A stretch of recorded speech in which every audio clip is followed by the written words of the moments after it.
en ganske ulykkelig situation, vi har her. Og jeg, Claus Mortensen, er blevet indkaldt som mægler for en mægle mellem ægtefolk. Og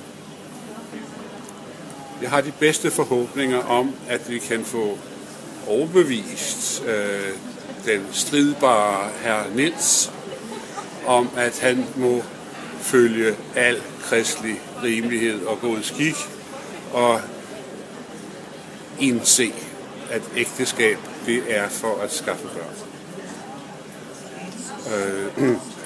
Det har den gode Gud indstiftet, og det kan mennesker ikke lave om på. Men mod en rimelig kompensation måske kan vi få et forlig i stand. Det er min bedste forhåbning. Tænk, at vi skulle træffes her i dag på den måde. Jaha, jag tycker liksom så länge som du har hållit där borta. Borta? Jeg har været ude på forretninger, det ved du udmærket godt. Du vet väl, det kan man väl tänka sig vad du har gjort på din förrättning. Du håller dig aldrig hemma. Och inga barn har vi. Jeg och du kæmper for denne familie. Jeg kæmper for denne familie. Du er for naiv. Du har været meget let og farlig i alt det her. Er du ikke klar over, at det er et større spil? Det handler ikke kun om sex. Och du tar inte hand om det vi har där hemma och tar inte hand om gården. Nu har jag tagit gården med mig och flyttat till Missestad. Ja, jeg har gjort alt, hvad der stod i min magt, for at bevare dette her som en god bolig for dig, og for mig, og for alle vores undersåtter, hele vores familie. Nej, det har du inte gjort. Jo, det har jeg gjort. Du har hållit dig borta hela tiden och jag har tagit hand om hela hushållet. Och du har inte gjort någonting. Jeg kan simpelthen ikke forstå. Och inga barn har du fixat det. Nej, jeg vil sige, det er dig. Du er gold. Du er fuldstændig gold, ligesom Malmøs forsteder, Klippegrunden. Du er fuldstændig gold. Det er dig, der har en andel i, vi ikke har nogen efterkommere. Så derfor må vi forsøge at gøre det godt for os to, og derfor undrer det mig, at du er blevet lukket. Och dessutom förstår jag inte vad du säger. Nej, og du er lukket ind i det spil. Okej, alltså först så var det prästen, va? Först kom prästen, ja. Just det, ja.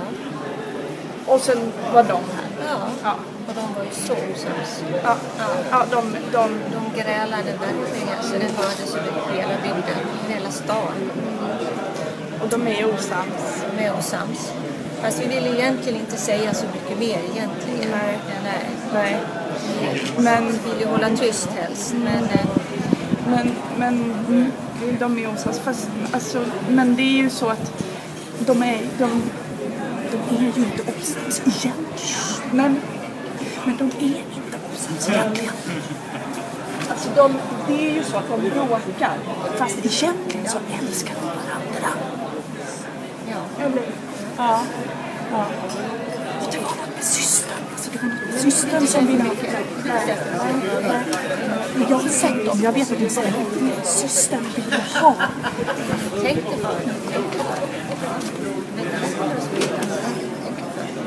det. De bråkar. De är osams. Ja. Och de har flyttat isär.